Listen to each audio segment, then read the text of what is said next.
Sim, e vou colocar aqui o material que eu sempre disponibilizo para todos, para que vocês possam, em casa, depois estudar sozinhos ou revisar a matéria, né? Sim, temos mais um, José. Vamos ver se ele entra. Boa tarde, José, bem-vindo. Estamos começando nossa aula. Nossa aula hoje vai tratar sobre o contexto histórico, o que havia na arte, né, e no período histórico que precedeu aqueles movimentos de que nós já ouvimos falar, né, que são chamados de vanguardas europeias ou arte moderna. Nós vamos hoje nomear quais são essas vanguardas, mas já posso dizer para a gente se lembrar, né, que é o cubismo, o dadaísmo, o expressionismo e outros ismos, né, que nós não vamos ver na aula de hoje. Hoje nós vamos ver o ambiente e movimentos que vieram um pouquinho antes desses outros movimentos muito revolucionários, muito disruptivos, para usar a palavra da moda. Qualquer dúvida que tenham, tanto, né, José quanto Andres, podem fazer por escrito, que vai aparecer a pergunta, ou mesmo levantar a mão e fazer a pergunta. Se não compreenderem algo de português que eu tenha falado, basta perguntar, eu expresso com outras palavras que possam ser do conhecimento de vocês, né, para que tudo fique muito claro, né, nessa segunda língua, que é a língua de acolhimento, né, o português, para vocês. Então, vamos lá. Na aula de hoje, então, a gente vai estudar esse ambiente histórico e quais os movimentos artísticos que já fizeram alguma modificação, alguma ruptura, causaram alguma ruptura no que havia antes. Na aula passada, nós falamos até de um panorama brasileiro de arte moderna, e falamos da influência que os brasileiros tiveram da arte moderna europeia, né? E agora nós vamos falar do que antecedeu essas vanguardas europeias, né? Por que, vamos começar então pelo próprio nome. Por que o nome vanguarda, né? Isso pode, de alguma forma, ser perguntado no Enem, ou isto pode ser importante para responder a alguma pergunta, ou uma redação pode contemplar, pode se referir ao tema das artes, e vocês têm que lidar com a questão das vanguardas. Vanguarda tem uma origem militar, né?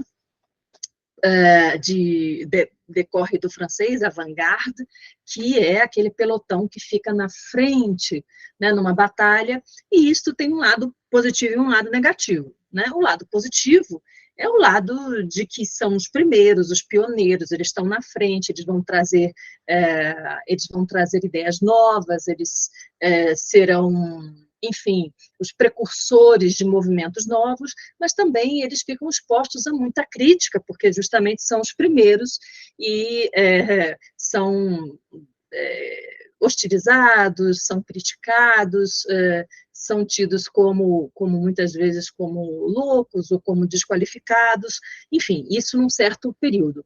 Depois vai haver sempre uma assimilação dessas pessoas que foram criticadas e hostilizadas, e elas passam a entrar na história da arte, né?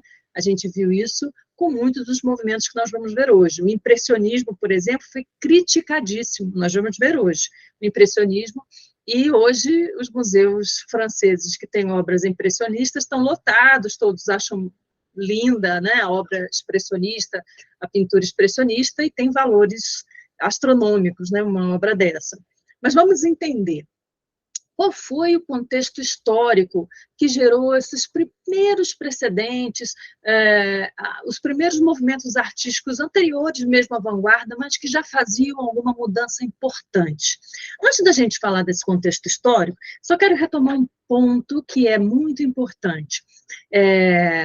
Eu compreendo que cada um de vocês vai seguir áreas que não necessariamente sejam áreas da arte ou ligadas à arte, mas se a gente conseguir compreender um pouquinho melhor os fatos que aconteceram, né, o que acontecem na história da arte, esses movimentos, talvez a gente possa ter mais opções de resposta na prova do Enem e ter uma nota melhor.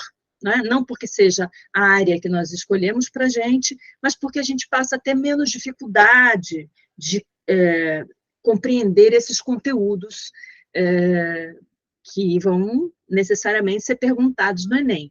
No Enem, essa prova que foi feita no ano passado, em 2022, houve 2 perguntas, né, sobre arte, história da arte, e as 2 eram sobre arte contemporânea, que é um movimento, né, que vem depois das vanguardas, né, e que e muito se explica também em suas origens nas vanguardas. A gente vai ver um pouquinho mais adiante. Então, é sempre bom saber transitar nessa matéria. A gente não precisa ser ótimo, ser especialista, mas ter uma vaga noção, mínima noção, para poder ter um melhor resultado na prova do Enem.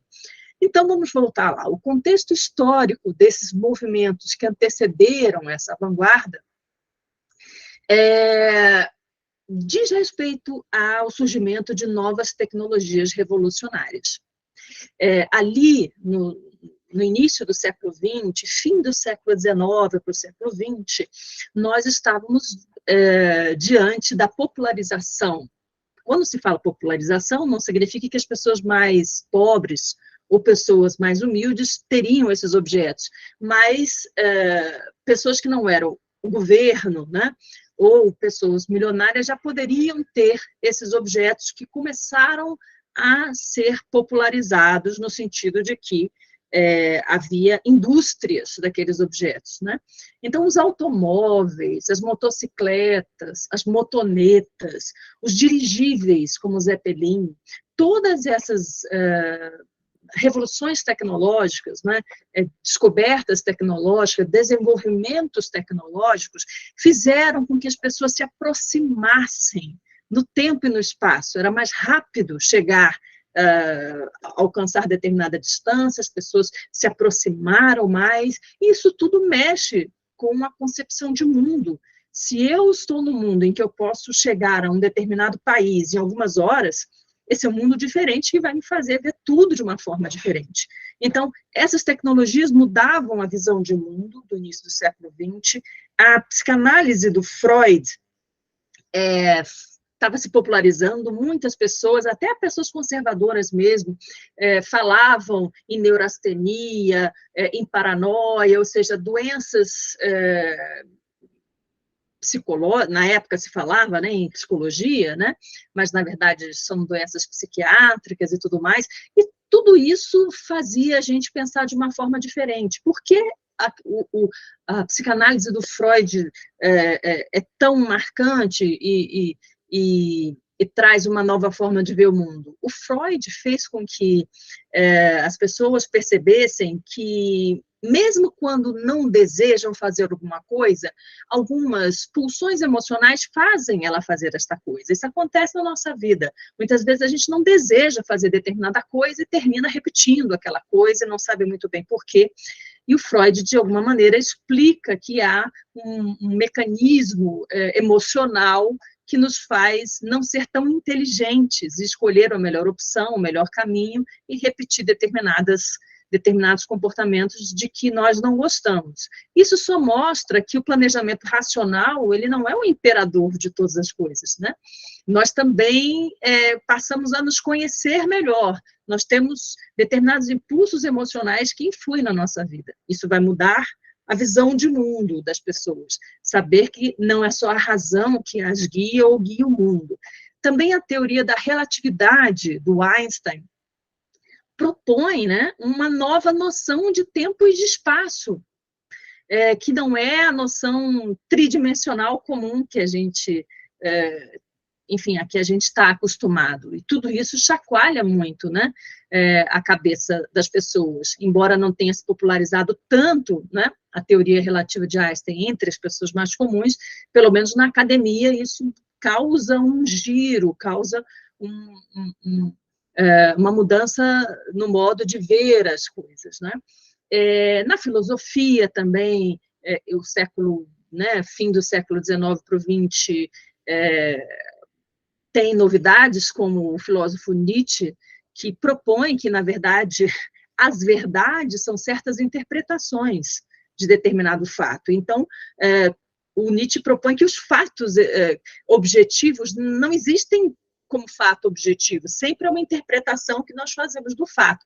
E hoje nós estamos conversando sobre isso muito frequentemente, né, quando falamos sobre o que é a verdade, sobre fake news, sobre a interpretação de um determinado fato, enfim. Hoje isso é comum, mas na época isso era uma revolução, imaginar que um fato poderia ser um fato que é contado como verdadeiro, que aconteceu no passado, poderia ser apenas uma interpretação de algo que aconteceu e que prevaleceu sobre outras interpretações como verdade, né? Então, colocar a verdade em perspectiva foi algo muito incomum, né? E que abalou a visão de mundo, de quem somos, né? De onde, enfim, do mundo onde estamos mesmo. E até mesmo a teoria marxista, no início do século XX, influenciou muitos países e revoluções, mas o que ela dizia, fundamentalmente, é que aquelas classes sociais que todo mundo no século XIX acreditava que não se mexiam, ou se mexiam muito raramente, só quando havia uma grande mudança histórica, né? As classes sociais poderiam ter mobilidade, é mais ou menos o que ele fala, né? Quando ele diz que tudo que é sólido desmancha no ar. Então, essa noção, né, de que as pessoas podem mudar de classe social é muito recente na nossa história, né? É algo realmente do século XIX para o século XX, e hoje é algo que o mundo não pode deixar de ter, todos têm que acreditar que podem se mover de classe social, que podem ter um futuro diferente do futuro de seus pais. E tudo isso era novidade lá no século XX, vai influenciar as artes, a forma de expressão artística, né, daquele tempo. E o que vai mudar, na verdade, é a expressão artística. Os temas vão mudar por conta desses movimentos, e a forma de expressar vai mudar. E a gente já vai entender que houve outros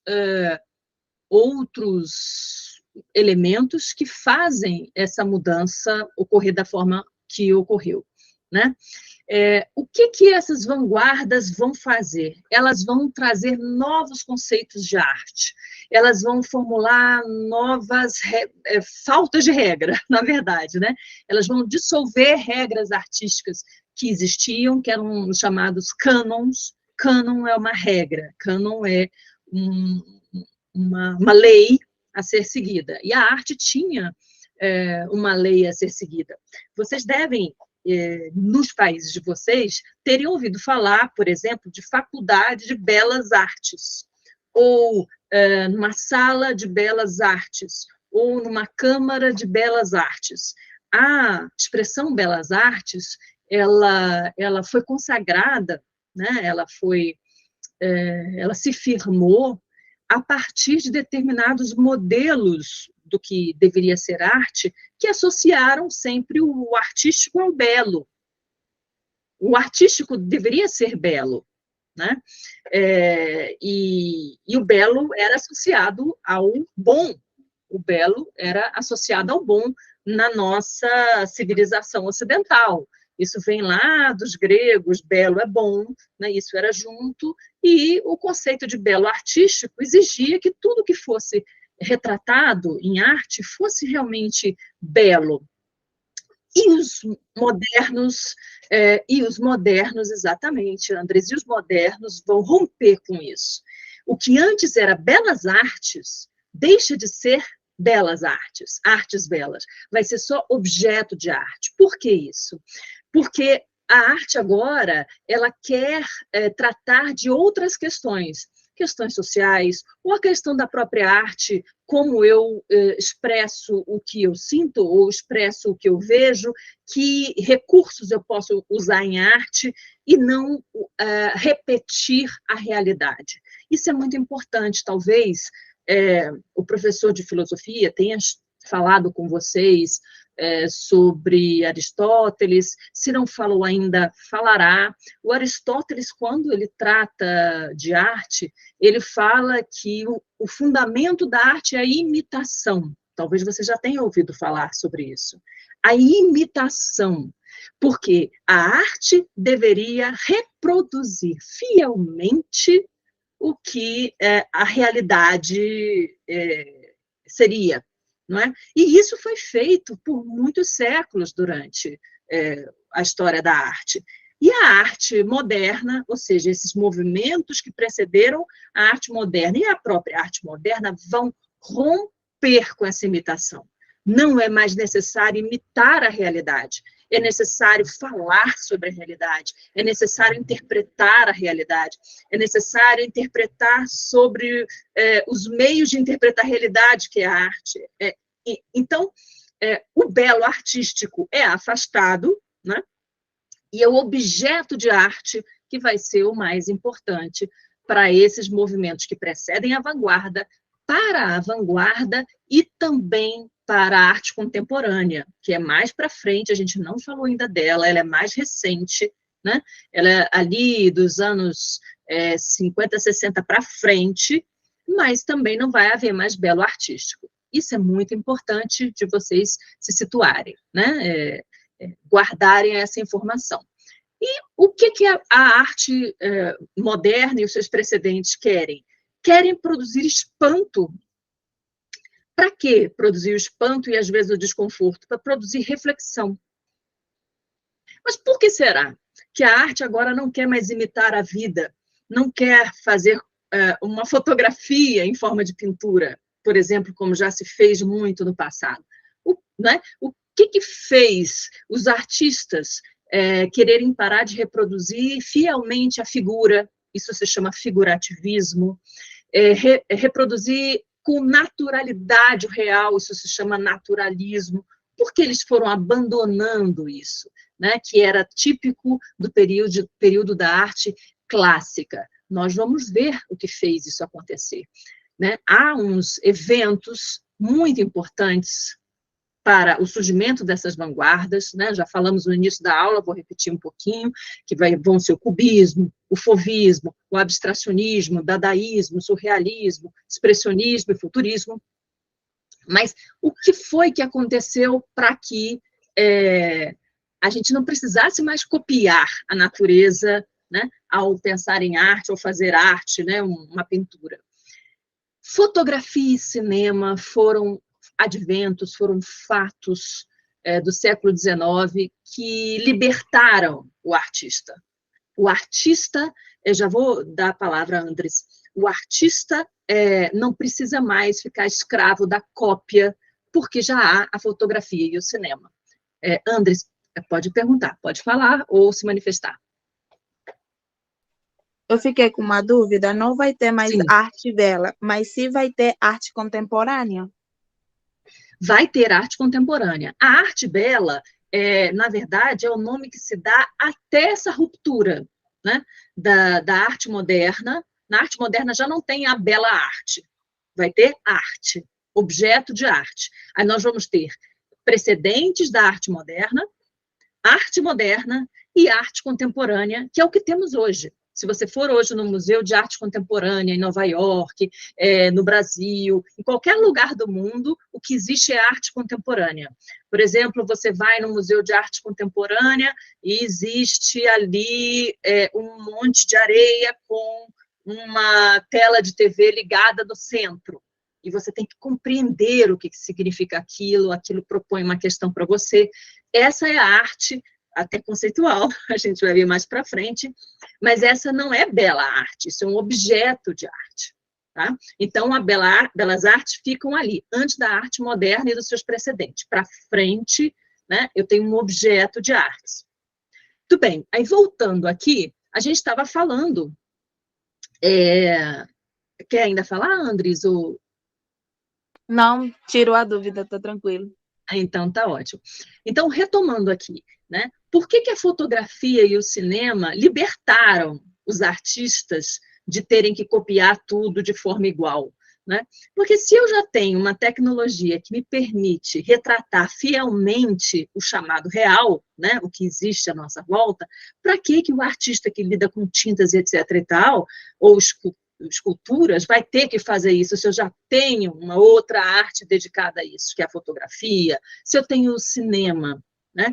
Então, a fotografia e o cinema foram um fato histórico fundamental para a arte moderna. Né? Isso pode ser perguntado no Enem. Né? Que fatos históricos, né, ligados à tecnologia foram fundamentais para o surgimento da arte moderna, abandono da arte clássica? Fotografia e o cinema, com certeza.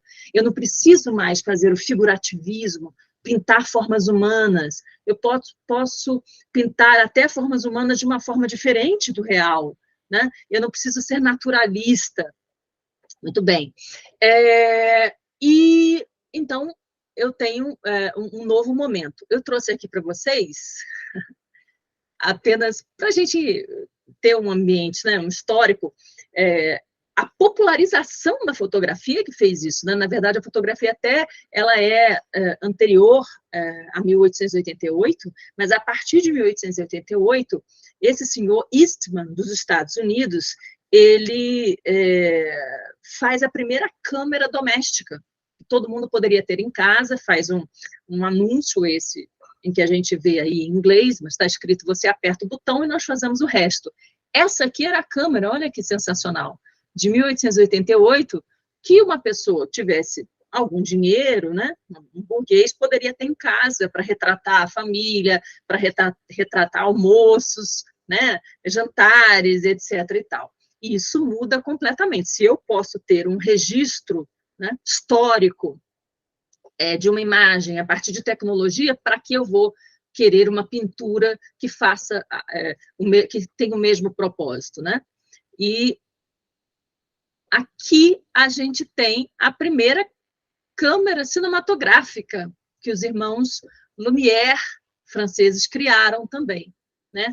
Foi do final do século XIX, e esse aqui, deixa eu ver se a gente consegue...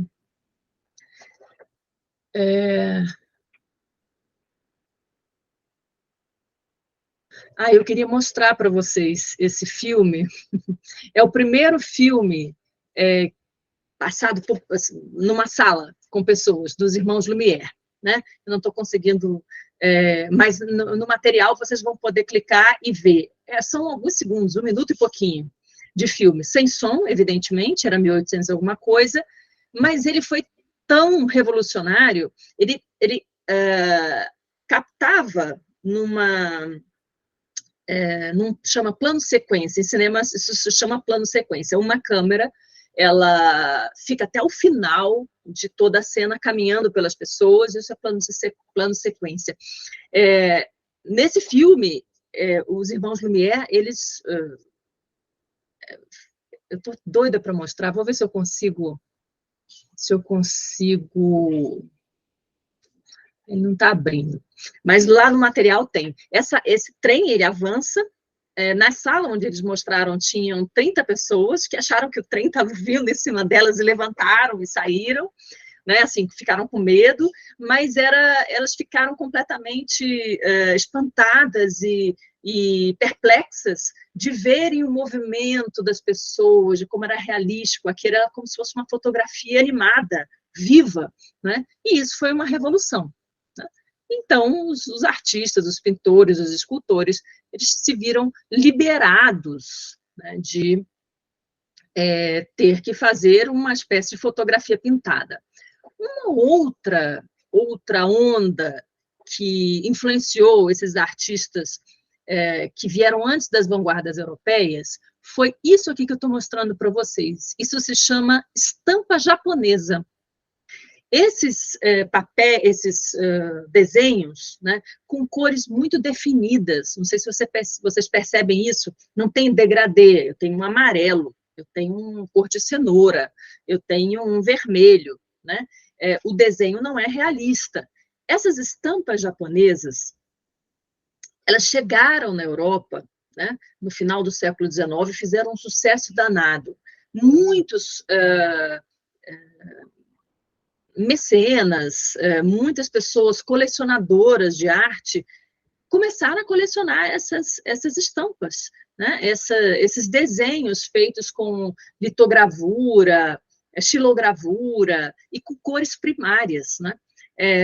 E começaram a se influenciar por isso, a querer usar isso na pintura. Se eu pintor, se eu já estou libertado de fazer a cópia perfeita da realidade, então agora eu vou usar cores como eu achar que posso experimentar melhor, né? E essas estampas japonesas influenciaram demais. Essa estampa vinha num chocolate. Lá na Europa, comprava-se um chocolate, essa é outra estampa, e aqui eu gostaria que vocês prestassem atenção no cavalo. Aqui, eu vou passar o cursor, tem um cavalo, cor de coral, ele parece um vermelho, e as árvores também são vermelhas. Os animais, para eles foi libertador, exatamente, Andres, foi libertador. Eu posso pintar um cachorro de vermelho, eu posso pintar um cavalo de vermelho, e vocês vão ver vários artistas importantíssimos hoje que pintaram cachorros de vermelho sob influência dessas estampas japonesas. Uma coisa que a gente poderia perguntar para nós mesmos se os japoneses não conseguiam fazer a imagem naturalista, será que é verdade? Será que os japoneses não conseguiam fazer um retrato fiel da realidade? Não. Até tem pesquisas sobre isso, estudos sobre isso. Claro que não. Os japoneses optaram por um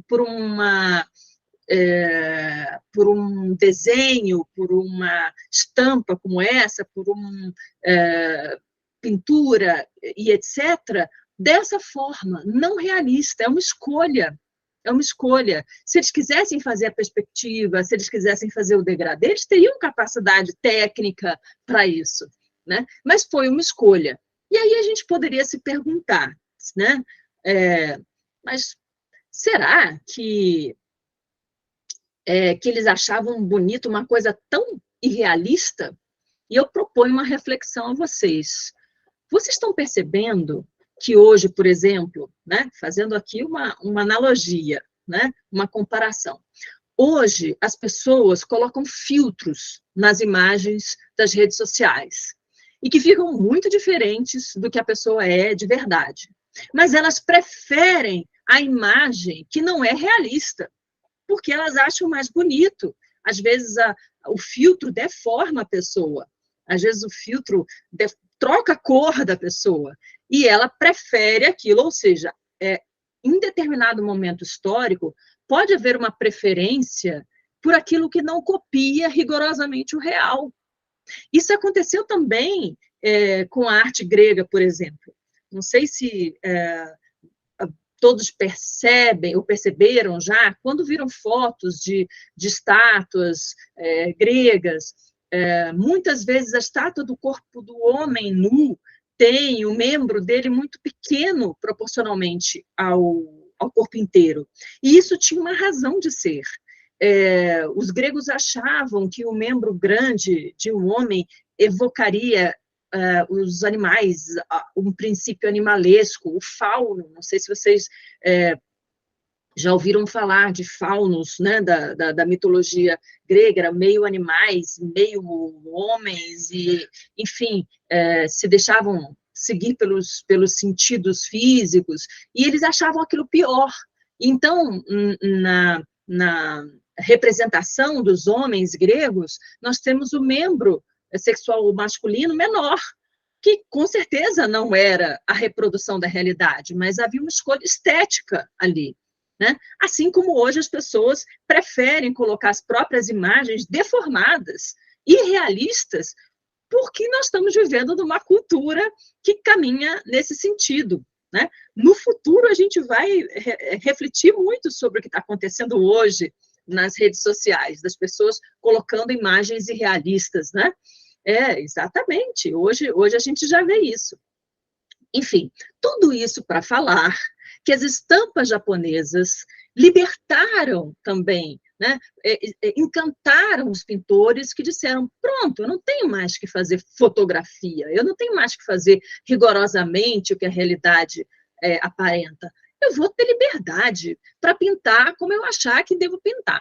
Esse foi, então, essa foi a segunda influência do início do fim do século XVIII, início do século XX. Essas são outras estampas, tá bem?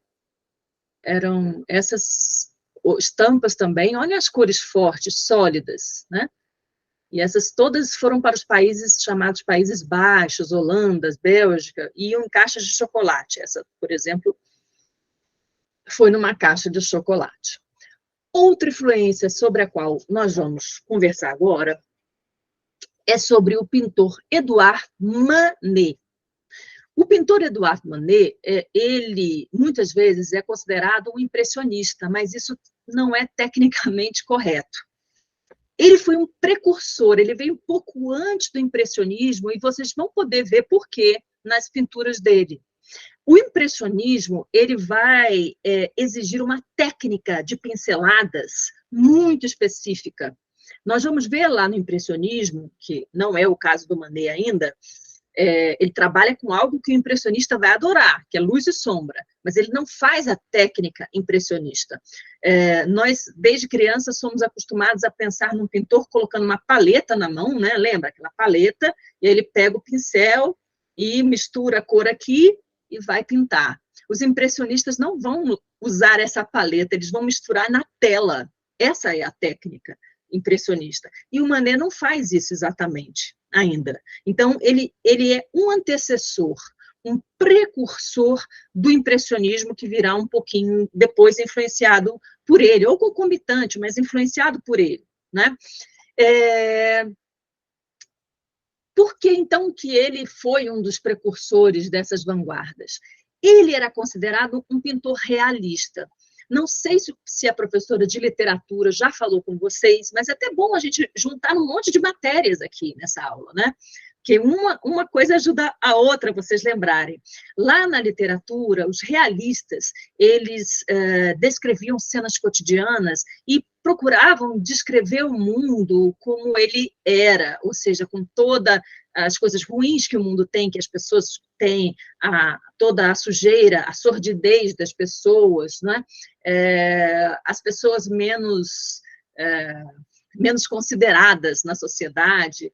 Então, as prostitutas, os músicos, os vagabundos, pessoas da rua, eram os personagens também dos realistas. E o Manet pintava essas pessoas. Ele pintava essas pessoas como a gente vai ver aqui.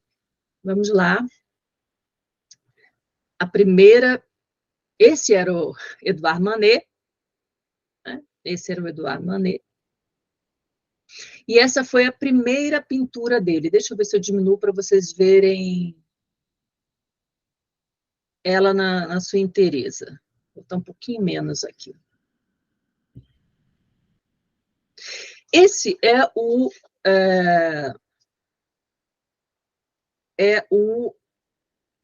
Bebedor de Absinto, é o nome dessa pintura. O Bebedor de Absinto. Absinto é uma bebida, não sei se no país de vocês também se chama absinto. É uma bebida azul que dá um efeito estupefaciente, né, de perder a consciência, muito intenso. Até nos países do leste europeu se consome hoje bastante absinto. E ele retratou um homem da rua, ou seja, não era uma pessoa importante, não era uma pessoa, né, digna de, entre aspas, né, digna de honra, etc., era uma pessoa da rua que bebia absinto. O que ele faz de diferente? Ele começa a trabalhar luz e sombra de uma forma pouco clássica. Os clássicos diziam, ora, se o sol está aqui, a sombra tem que ir nessa direção, e todas as sombras têm que estar paralelas, corretas ali na hora de reproduzir, porque essa é a realidade. Ele rompe com a realidade e resolve trabalhar luz e sombra de uma forma pouco rígida. Reparem que eu tenho uma sombra no pé dele que é diferente da sombra da garrafa. Não parece que o sol que está projetando a sombra está no mesmo ponto. E ele foi muito criticado por isso, né? Ele foi criticado e, enfim, renegado nos salões. Já vou explicar o que eram os salões, né? Havia salões de exposição de pinturas, onde havia uma pré-seleção das obras que seriam expostas. E aí, as obras que não eram consideradas boas, belas, eram cortadas, eram proibidas de expor. E ele passou por isso várias vezes, né? Ele era filho de um alto funcionário dos quadros do Estado, ou seja, ele tinha dinheiro. O Manet era uma pessoa que tinha dinheiro e os pais queriam que estudasse direito, né, para poder continuar trabalhando nos altos quadros. Quando fala altos quadros, é a pessoa ser um juiz, um magistrado, trabalhar na prefeitura, né? Em alguns dos países de vocês, ajuntamento, enfim. E o Manet não queria de jeito nenhum, o pai já, né, já desesperado, porque o filho não ia seguir, né, o desejo da família, permite que ele se torne um marinheiro. Ele, no início, ele quer, né, se tornar um marinheiro, entrar na escola naval, né? Quer dizer, tenta entrar na escola naval, mas ele não vai conseguir. Mas ele, como estudante para ser marinheiro, ele entra num barco-escola e vem para o Brasil. O Manet veio para o Brasil e se encantou com a luminosidade da Baía de Guanabara, no Rio de Janeiro. De fato, nós, na América, temos, dependendo da posição do país, uma luminosidade diferente. Países próximos do Equador têm uma claridade brutal, linda. Países como o Brasil, no Rio de Janeiro, tem uma outra luminosidade que não há na Europa. E o Manet se encantou com essa do Rio de Janeiro, essa luminosidade, essa luz e sombra que ele viu na Baía de Guanabara. Ele não consegue entrar na escola naval, ele estudou, mas não passou na prova, ele não foi admitido, e o pai termina concordando que o Manet possa estudar pintura. Mas aí o pai coloca ele para estudar pintura clássica, do belo, né? Do belo artístico. E ele vai estudar com um pintor clássico chamado Thomas Couture. Depois de 6 anos, mas ele vai visitando outros países, né? Da Europa, outras influências. Depois de 6 anos, ele briga com o Thomas Couture, fala que não quer mais pintar o que ele acha que ele tem que pintar, porque esse professor dele exigia que ele colocasse tons intermediários na luz e sombra, né? A gente vê que essa sombra dele é muito marcante, não tem tons intermediários, parece até um espírito, uma mancha, né, na sombra. E isso era muito incomum para a época, e ele insiste em trabalhar a luz e sombra de uma forma diferente, né, sem fazer o degradê que o professor dele queria. Ele, então, apresenta esse quadro, né, do Bebedor de Absinto para os profissionais de arte que estavam selecionando obras para o Salão de Paris, que era uma exposição importante, e ele é rejeitado, né? Esse quadro do Bebedor de Absinto é rejeitado. Mas 2 anos depois, esse mesmo salão vai aceitar esta outra pintura aqui, dele, do Manet, né? Que se chama O Cantor Espanhol, né? E vocês percebem, lembra que eu falei que ele era mais realista do que impressionista, porque ele não tem a técnica impressionista? Reparem que o sapato desse pintor, desse cantor espanhol, ele está desgastado, está velho, né? Está sujo. Isso mostra a escolha de personagens, de objetos a serem pintados, típicos do realismo, que não tem muita glamorização, muita romantização, né? São pessoas comuns e pessoas do mundo que tem pessoas pobres, onde há sujeira e etc. e tal. Então, esse pintura, o Cantor Espanhol, esse quadro, ele é aceito, mas depois dele ser aceito nesse salão, com essa pintura, ele resolve entrar num salão que criaram de pintores recusados. Ou seja, a gente percebe que não só ele, mas outros pintores que estavam querendo romper as fórmulas antigas clássicas que estavam ali propondo uma arte nova, estavam sendo rejeitados. E aí criou-se o Salão dos Recusados. E ele apresentou seus quadros não aceitos no Salão de Paris, neste Salão dos Recusados.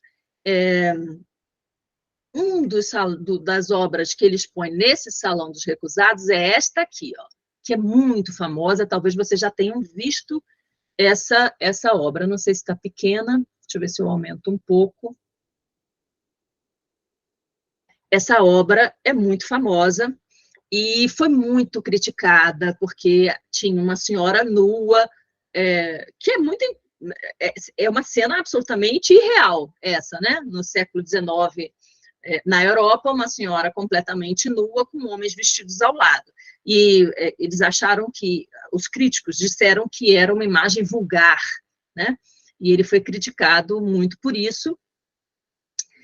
E depois ele pintou algo que foi mais criticado ainda, que foi esta pintura aqui, que se chama Olímpia, ou Olimpiá, que é a imagem de uma prostituta imitando uma pintura do Tiziano, né, que é Vênus de Rubino, clássica, né, mas mostrando essa cena, né, parecida de uma forma mais naturalista. Só que ele foi criticadíssimo porque a perspectiva foi rompida nessa imagem. Reparem que eu tenho ali um travesseiro que está muito para cima, não parece que tem a profundidade que deveria ter, né?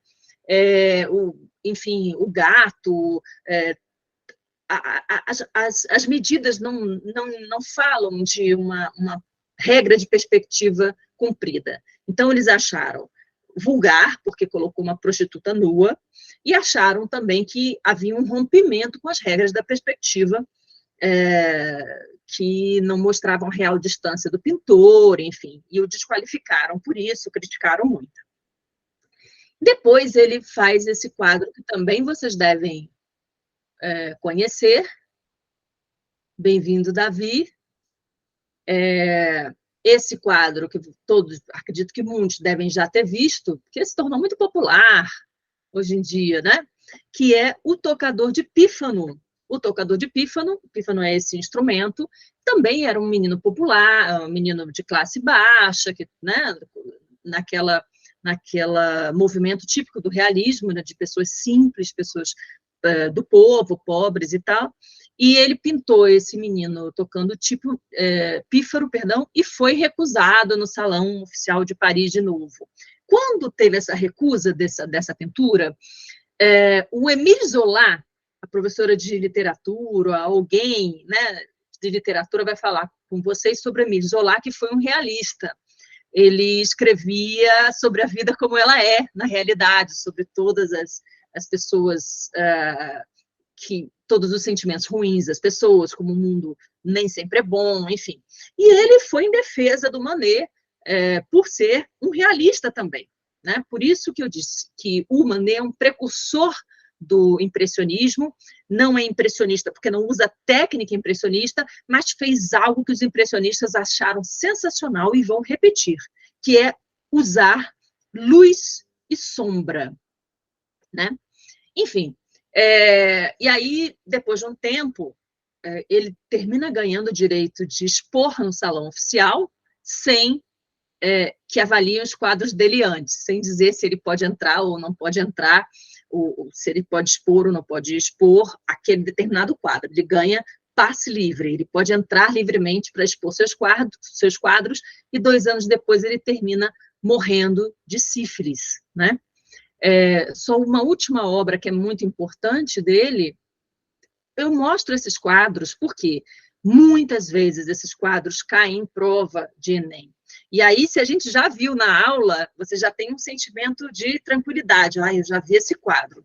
Deixa a minha cabeça tentar lembrar quais eram as circunstâncias, né, em que eu vi esse quadro. Esse quadro, que é a Execução de Maximiliano, foi inspirado num Goya, né? É o Manet, inspirado num Goya. Esse Maximiliano, ele foi um imperador, né, austríaco, que o Napoleão III mandou lá para o México quando ele estava dominando, né, a América, enfim, nesse período, né, de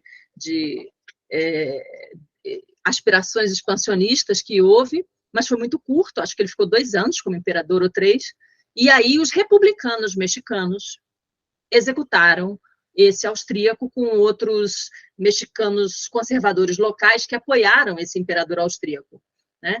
E aí o Maneri coloca os soldados com roupa francesa. Essa roupa não era a roupa dos mexicanos. E esse rosto também não era o rosto dos mexicanos. Era como se fossem soldados franceses, né? E há quem diga que esse soldado que não está atirando tem o rosto do Napoleão, evoca Napoleão. Por quê?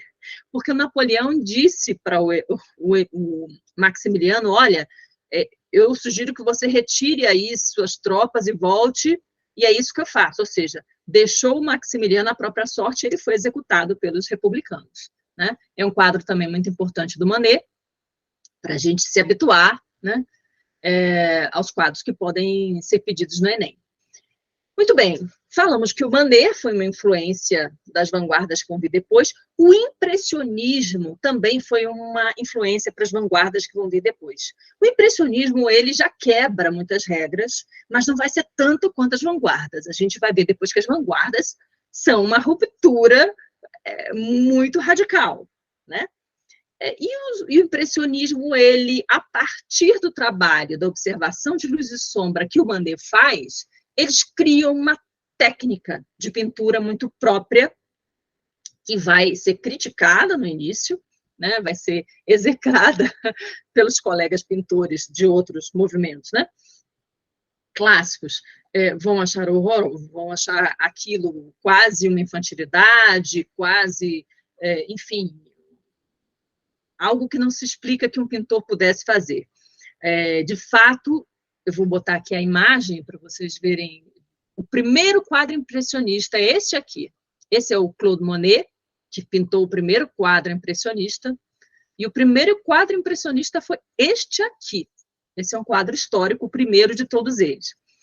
E um pintor francês, né, que era classicista, ou seja, obedecia às regras, né, de proporção, perspectiva e etc., olhou esse quadro exposto e disse o seguinte, né, esse quadro, em relação a esse quadro, ele diz, um papel de parede é mais elaborado do que essa cena marinha que o senhor Monet fez. Aqui eu tenho uma cena marinha, esse quadro se chama Impressão Nascer do Sol, né?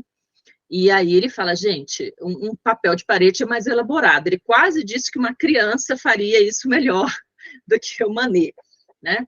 Mas o que há aqui que esse colega, que esse pintor não percebeu? A técnica de se pintar, né? Os impressionistas, como o Claude Monet, eles não vão misturar a cor na paleta e depois a cor certa colocar no quadro. Não, eles vão, no quadro, procurar tinta sobre tinta até o tom que eles desejam. E esse tom tem a ver com luz e sombra. Então, a obsessão dos impressionistas, tentem lembrar isso na hora da prova, o impressionista, a impressão, aquele quadro do sol, eles têm uma obsessão com luz em vários momentos do dia, né? Alguns dos impressionistas fizeram estudos da luz da mesma cena de manhã, de tarde e ao entardecer, ao cair da noite, né? Isso é o que diferencia o Manet dos impressionistas mesmo, né? Então, o Monet, né, o Claude Monet, vou voltar aqui para vocês verem o rosto dele, esse aqui, que foi o impressionista mais importante. Ele chegou a cursar a universidade, mas ele chegou a estudar com um pintor chamado Charles Gleyet, no Instituto de la Roche, que era muito importante, e ele não queria seguir os preceitos clássicos da pintura. Ele conheceu Camille Pissarro, que é um outro impressionista importante, e Auguste Renoir, que é o outro impressionista importante. O trio impressionista importante da gente memorizar, né, para a prova do Enem, é o Monet, o Pissarro e o Renoir. Eles desenvolveram uma técnica com efeito de luzes com pinceladas rápidas, né, direto na tela, gerando tons conforme a luminosidade, né? Eles usavam manchas de cor, algo parecido com o que hoje nós conhecemos como pixel, né?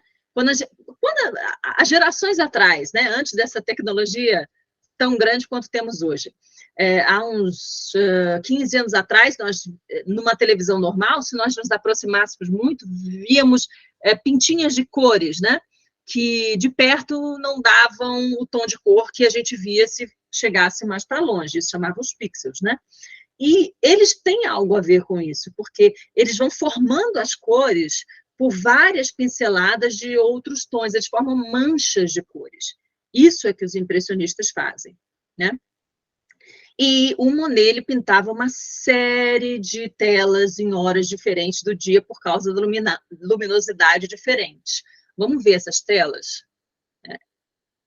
Ele pintou a catedral, deixa eu ver se sim, ele pintou essa mesma ponte japonesa de diversas formas, em diversos horários do dia, né? Aqui a gente tem no momento em que as cores são vistas de uma forma muito vibrante, mas vocês percebem que eles não pintam contorno, não há um desenho em volta da forma, não tem, né? Isso é característico do impressionismo. Essa é a Catedral de Rouen, deixa eu diminuir um pouquinho para vocês poderem ver. Essa é a Catedral de Rouen. Reparem que o sol faz uma sombra em determinado momento do dia. Não existe contorno, eles não desenham a catedral. Eles vão pintando e as cores vão fazendo o próprio contorno, que de pertinho não existe. Só de longe é que a gente percebe a forma.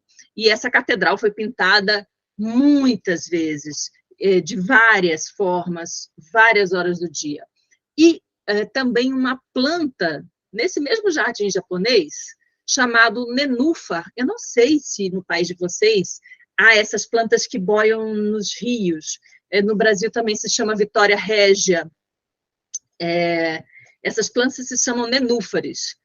E ele pintava esses nenúfares em várias horas do dia. E aí as cores diferentes, são as séries impressionistas. Olha, o mesmo jardim japonês, sem as flores. Olha lá, é a mesma ponte do jardim japonês, né? Então, eles fazem como se fossem estudos de luz e tom sem desenhar o contorno. Opa, desculpa. Agora, nós vamos falar do outro impressionista, que é o Pissarro, que é esse senhor aqui, ele fez o autorretrato, Camille Pissarro, e ele também fazia algo semelhante. Esse é o Boulevard Montmartre de noite, não tem contorno, eu tenho luz e sombra fazendo as cores, né?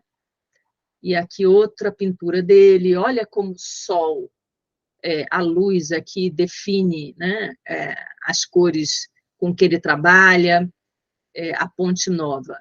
Essa é a outra pintura importante dele. E o terceiro, importantíssimo e conhecidíssimo, acredito que talvez seja mais conhecido por vocês o Renoir do que o Pissarro e até o próprio Monet. O Renoir, ele, diferentemente, vou deixar essa imagem aqui, já conta um pouco a história dele. Diferentemente dos outros dois impressionistas, ele não tinha uma família rica. Ele era filho de pessoas da classe trabalhadora. Ele precisava sobreviver da pintura dele. O que ele fez de diferente dos demais? Ele começou a pintar retratos de burgueses. Esse foi o primeiro com que ele alcançou uma fama dentro da burguesia, que se chama Senhora Charpentier e suas filhas. E aí, a alta burguesia ficou encantada com essa imagem, embora a técnica fosse revolucionária, não é? Mas gostaram, ele caiu no gosto dos burgueses e começou a fazer cenas burguesas e vendia os quadros, e foi talvez o único que tenha vivido do dinheiro da sua pintura, né? Esse é um outro Renoir, Dança em Bougival, também é muito famoso. E essa Dança no Moulin de la Galette, né?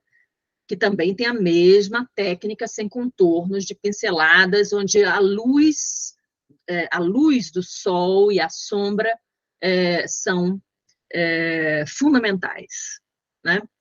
Então, o que o impressionismo teve de revolucionário, de diferente dos outros movimentos? O Manet, ele era um realista, o que ele fez de novo? Ele colocou um novo objeto a ser pintado, pessoas simples, prostitutas, bêbados, crianças pobres. Isso foi o revolucionário dele, além da sombra e luz, que eram muito diferentes, e ele assumiu pintar assim. Mas o impressionismo não quis revolucionar no objeto que ele pintava exatamente, mas no próprio modo de pintar, que são essas pinceladas, trazendo a luminosidade e sem misturar antes, sem fazer um estudo na paleta, era lá mesmo no quadro, né? Isso que era o mais característico do impressionismo. Houve um movimento chamado pós-impressionismo.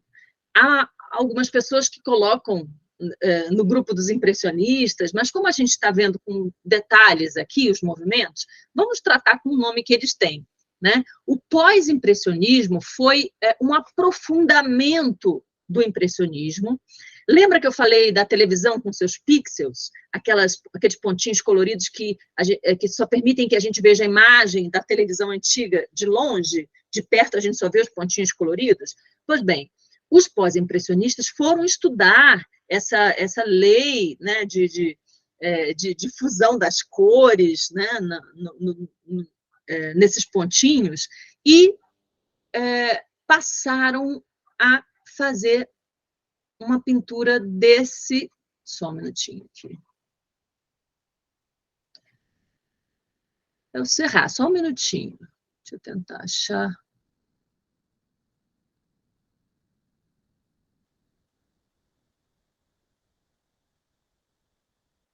Ver se eu troquei ou se está mais para frente. Só um minutinho.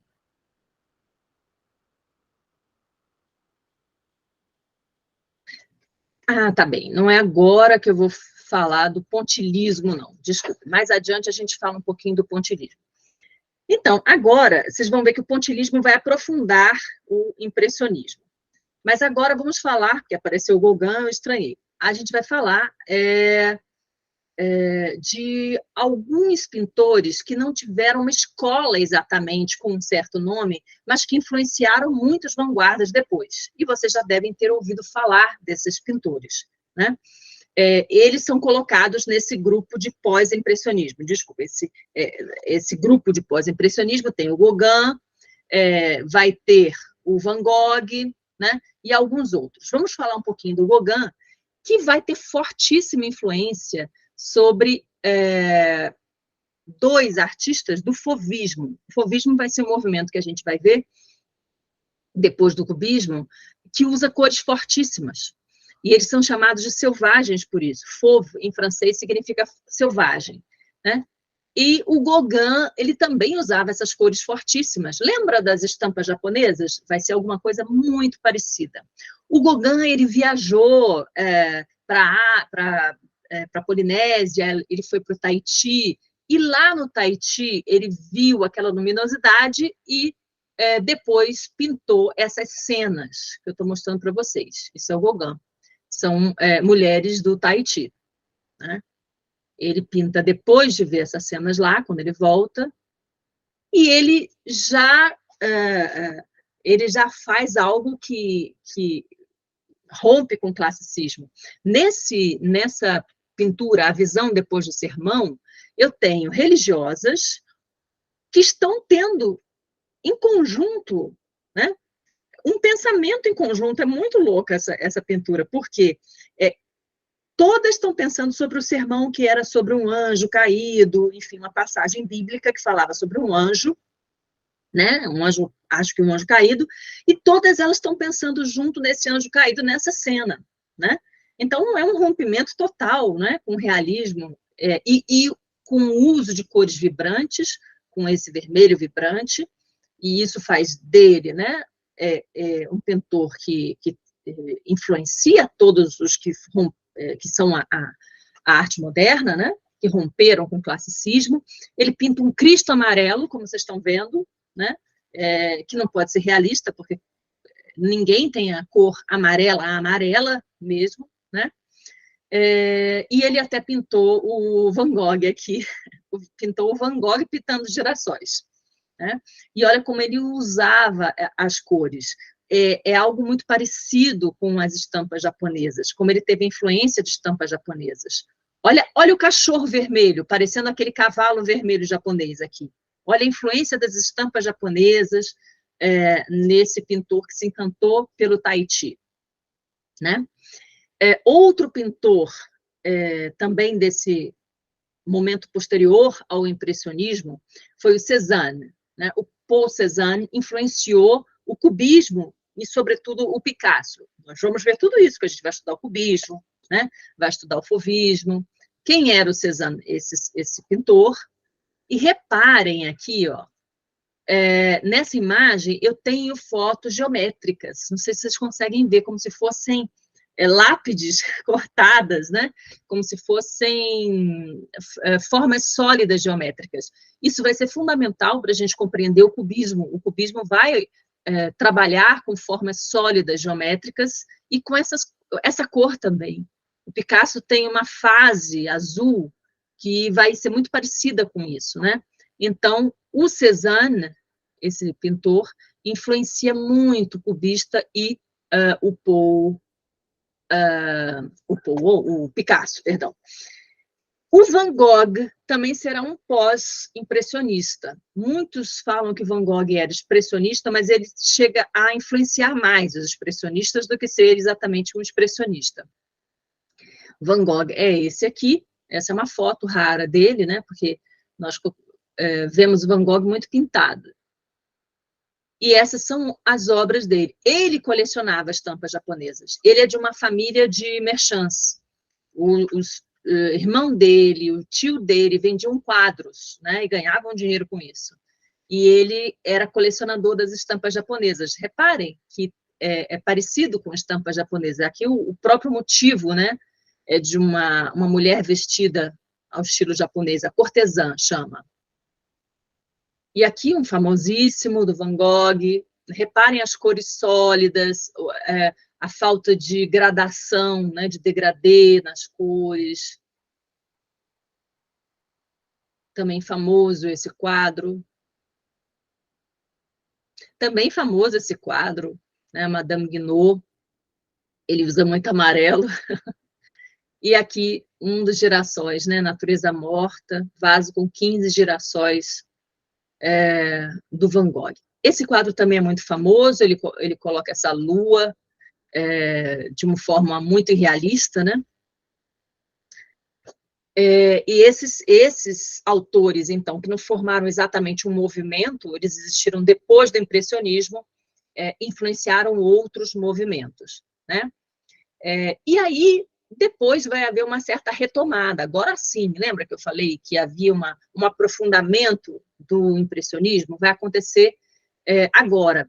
Não é que temporalmente um tenha vindo depois do outro. Às vezes eles existem ao mesmo tempo, mas a gente só organiza para a gente poder compreender melhor.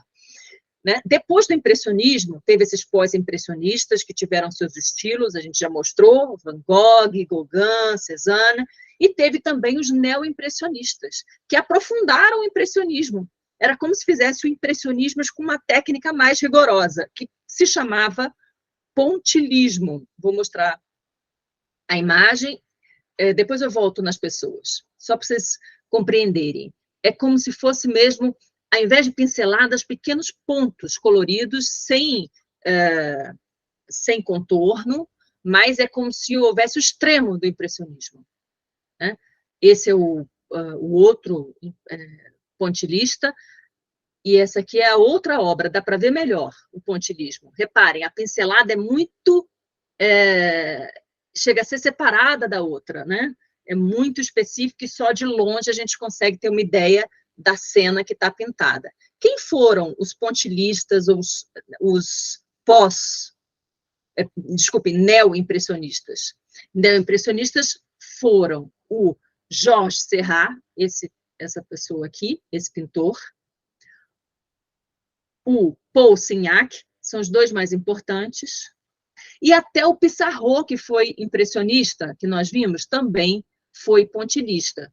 É um acirramento, é um aprofundamento, uma agudização do impressionismo, tá bem? Que houve o pós-impressionismo e o neo-impressionismo. Tudo isso vai influenciar as vanguardas que vamos ver, começar a ver nas próximas aulas. E aí eu faço sempre no final da aula a resolução de alguns exercícios de vestibular, de Enem, que tem o conteúdo que nós vimos na aula. É o que nós vamos fazer agora, para ver se a gente consegue responder, né, com tudo que nós vimos hoje. Às vezes, as perguntas de Enem nem sempre são super bem feitas, né? A gente realmente tem que fazer um esforço para tentar descobrir qual é a resposta correta. Mas eu acredito que a gente consiga se localizar depois da aula que nós tivemos. Eu vou aumentar um pouquinho para vocês poderem ver as questões melhor. Vamos lá. A primeira questão de Enem foi da Universidade Federal do Piauí. Na verdade, é de outros vestibulares, né? Quando é Enem, eu coloco Enem, mas foi de uma época que não tinha o Enem ainda, e aí a gente recolhe as perguntas sobre o tema. Primeira pergunta. 3 personalidades artísticas ímpares, personalidades diferentes, né, do seu tempo, no final do século XIX, então a gente já localiza no tempo, final do século XIX. As vanguardas, elas aconteceram no século XX, né, no entre-guerras da Europa. Então, se está no final do século XIX, a gente já tem uma informação de que é antecedente das vanguardas. Vamos lá. Cujos estilos e caminhos trilhados abriram novas fronteiras. É para a gente adivinhar qual é, né?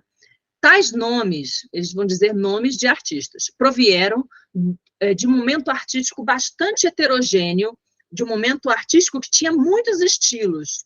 Lembra que nós vimos hoje, nesses antecedentes, o Manet, que não era impressionista exatamente, o impressionismo, o pós-impressionismo com vários estilos diferentes, Gauguin, Cézanne, Van Gogh, e o neo-impressionismo, que é o aprofundamento do impressionismo com pontilhismo. Então, é isso, é um momento bastante heterogêneo, que tem muitas coisas diferentes, não uma coisa só, e de múltiplas influências.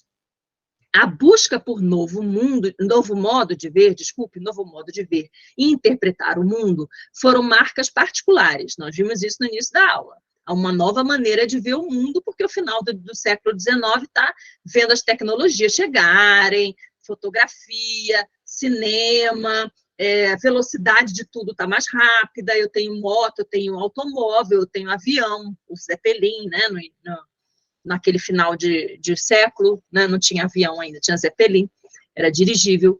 Marque a opção correta que contém a sua origem, nomes dos artistas e os caminhos por eles abertos.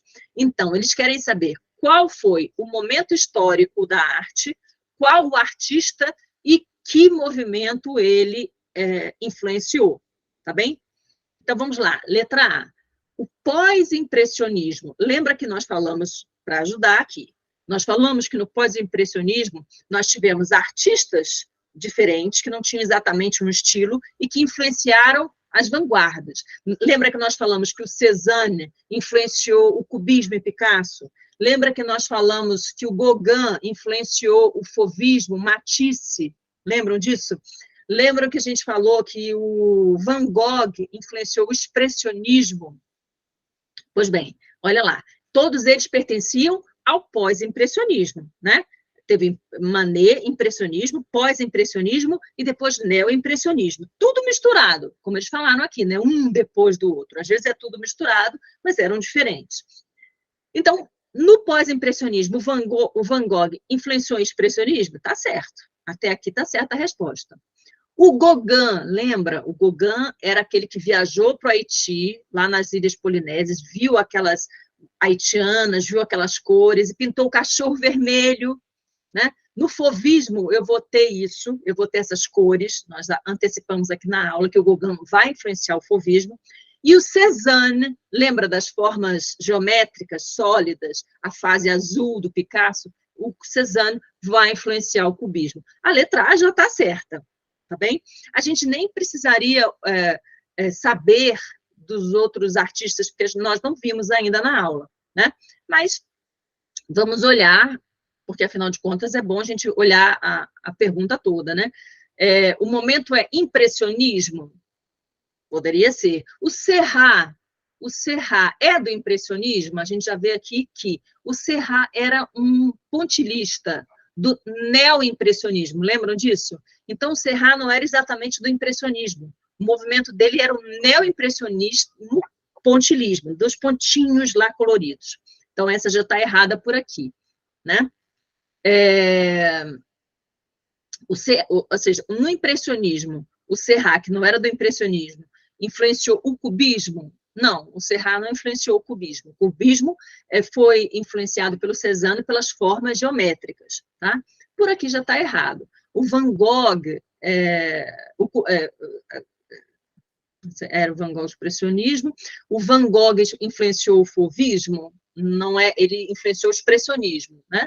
Mondrian vem mais na frente, influenciou o neoplasticismo, né? Não é, está errada, né? Outra resposta, pós-impressionismo. Conhecemos o pós-impressionismo. Tinha Gauguin no pós-impressionismo, tinha Cézanne e tinha Van Gogh. Modigliani, que está aqui mencionado, era do pós-impressionismo? Não. Matisse era do pós-impressionismo? Não, vai ser da vanguarda, então está errada. D, impressionismo, nós vimos hoje impressionismo. Monet é do impressionismo?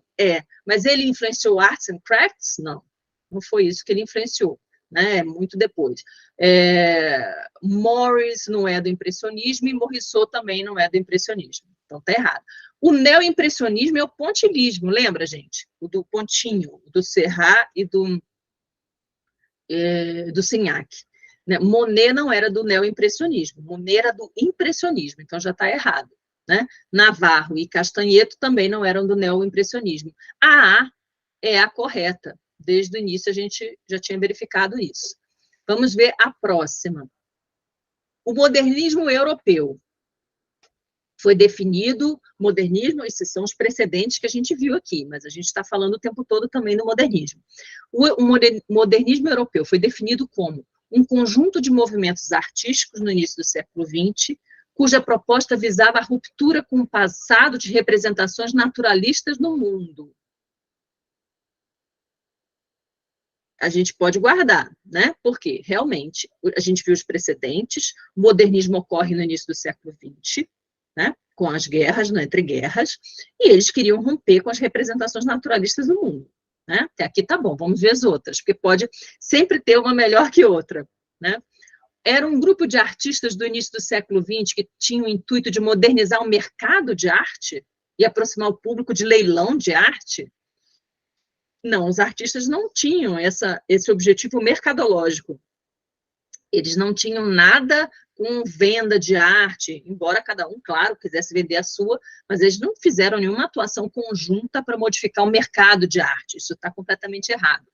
C, uma série de modas, reparem aqui, cuidado que aqui a gente pode se enganar, uma série de modas relacionadas à arte. Se eu relaciono uma coisa com a outra, eu estou dizendo que elas não são iguais. Então, ele está dizendo que a moda é diferente de arte. Se ele está dizendo que o modernismo foi uma moda e não uma arte, já está errado, porque o modernismo foi arte, né, que se desenvolveu na Europa no início do século XX. Então, essa também está errada. D, um movimento artístico, até aqui estaria certo, que se desenvolveu na Europa no período entre guerras, cujo objetivo era criticar a Primeira Guerra. Será que todos se reuniram para criticar a Primeira Guerra? Não. É lógico que a Primeira Guerra influenciou todo mundo, né? A romper com um monte de regras, a retratar a questão da guerra, enfim, né, Guernica, etc. e tal. Tudo isso influenciou, mas eles não se reuniram para criticar a Primeira Guerra. Não era esse o propósito, cada um tinha o seu estilo e o seu propósito. E toda a produção artística europeia produzida depois da Segunda Grande Guerra até os dias de hoje, prestem atenção, a arte moderna, muito bem, Andres, a arte moderna, exatamente, já ganhou um ponto na prova. A arte moderna, ela ocorre no início do século XX e termina ali 50, 60. Lembra que eu falei? 1960, 50, 60, já tem arte contemporânea, que é a arte que a gente vê nesses museus contemporâneos, que a gente tem que entender, que às vezes a gente não consegue entender o que significa, pegam algo industrial e colocam ali como se fosse um objeto de arte, isso é arte contemporânea, moderna, vai do início do século XX até 50, 60, tá bem? Então, não é a produzida depois da Segunda Guerra até os dias de hoje, a arte contemporânea que é até os dias de hoje, tá bem? Muito bem, letra A é a certa. E vamos para a última. 3. A arte moderna rompe com o uso expressivo da arte. Será que a arte moderna deixa de ser expressiva? Deixa de botar cores para ser expressiva? Deixa de colocar certas dimensões para ser expressiva? Não. A arte moderna ela quer ser expressiva, ela quer falar sobre um tema, lembra? Sobre uma questão, sobre um assunto. Então, ela é expressiva. B, com a manifestação do sujeito, a arte rompe com a manifestação do sujeito, do artista, não, do subjetivo, desculpa.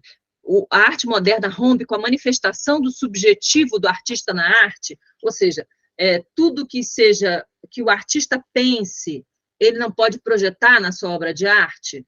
Lembra que o Gauguin influenciou os fauvistas, e, né, a gente vai ver, né, nos próximos movimentos, que o que o artista sente, muitas vezes, é projetado naquela obra de arte. A gente vai ver nos expressionistas e etc. e tal. Então, a arte moderna, ela não rompe com a manifestação do subjetivo do artista na arte, não. Ela deixa o artista colocar na arte o que vai dentro dele, no subjetivo dele. C. A arte moderna rompe com a cópia da natureza. Olha aí, a gente viu na aula hoje. A cópia da natureza. Lembra de Aristóteles que dizia que a arte tinha que imitar a natureza? É isso que ela rompe completamente. A correta é a C. Vamos só ver a D e a E para ver porque estão erradas. A D, ela rompe com os retratos que transcreviam o cotidiano da sociedade. Não, às vezes você tem cenas cotidianas em arte moderna que é feita só de uma forma diferente, mas é uma cena cotidiana, né? A gente vai ver isso no cubismo, por exemplo, tem naturezas mortas, muitas, né? Cenas de carnaval, na verdade, de personagens de carnaval, Colombina, e etc. 3E, com a arte que não se... A arte moderna rompe com a arte que não representa a beleza da natureza, né? Na verdade, ela rompe com o paradigma da beleza, né? Mas, isso aqui poderia deixar a gente em dúvida, mas a gente sabe que é a cópia da natureza que foi afastada, né? E o que está escrito aqui, a arte rompe com a arte que não representa a beleza. Ah, olha só, o que está dizendo é, a arte moderna despreza a arte que não representa a beleza? Não, a arte moderna mesmo não vai representar a beleza. Às vezes ela vai representar o horror, às vezes ela vai representar o espanto, às vezes ela vai representar o desconforto. Então, logicamente, não é a E, tá bem? Então, é a letra C, é a resposta correta, tá bem? Alguém quer colocar alguma coisa? Eu vou fazer aqui a chamada. O José Gregório, a Carolina e o David também esteve presente, né? Alguém quer fazer alguma colocação, colocar alguma dúvida, falar alguma coisa sobre o tema? Se não quiserem, Andres. Diga, Andres, quer falar? Não, era só para você colocar meu nome, que a senhora não falou o meu. Sim, Andres, botei aqui, Andres, José Gregório, Carolina e o David também. Ele entrou e saiu, mas ele entrou. Tá bem? Oi, Bom, prof. oi, Carolina, tudo bem? Tudo bem, e você? Tudo bem, né? Eu Conseguiu... queria, diga, eu queria diga. perguntar se a aula vai ficar gravada, porque eu cheguei tarde, não consegui escutar Eu estou tudo. gravando, né? Eu mando para Tá. a coordenadora Camila, e aí eu tenho que perguntar para ela, eu não sei exatamente, ela que organiza isso, mas eu estou Tá. gravando e encaminho para ela, tá Tá bem? bom, muito obrigada. E se, por exemplo, na próxima aula, alguma coisa que você não pegou nesta aula, né? Se você não conseguir ver novamente, pode perguntar. A gente retoma o tema e é até bom, porque a gente reforça. Né? Lembra que naquela aula a gente viu esse ponto, olha por que isso está acontecendo aqui, olha, aconteceu isso, lembra? Vamos juntando, tá bem? Tá bom, obrigada, prof. Nada, eu que agradeço. Né? Se vocês não tiverem mais perguntas, o José quer perguntar alguma coisa ou está tudo bem?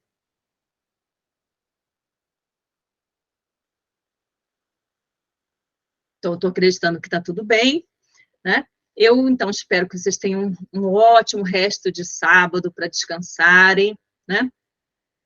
E até a nossa próxima aula, que vão começar a ser as vanguardas. Aí eu vou tratar cada uma delas, né? Cada um dos artistas, as razões históricas, tá bem? Eu que agradeço, Andres, pela presença de vocês, pela participação, tá bem? E vamos conversando, vamos tratando das dúvidas, tá joia? Então, espero que vocês tenham um resto de sábado excelente, tá bom? Eu vou me despedir e até a próxima, gente. Tudo de bom.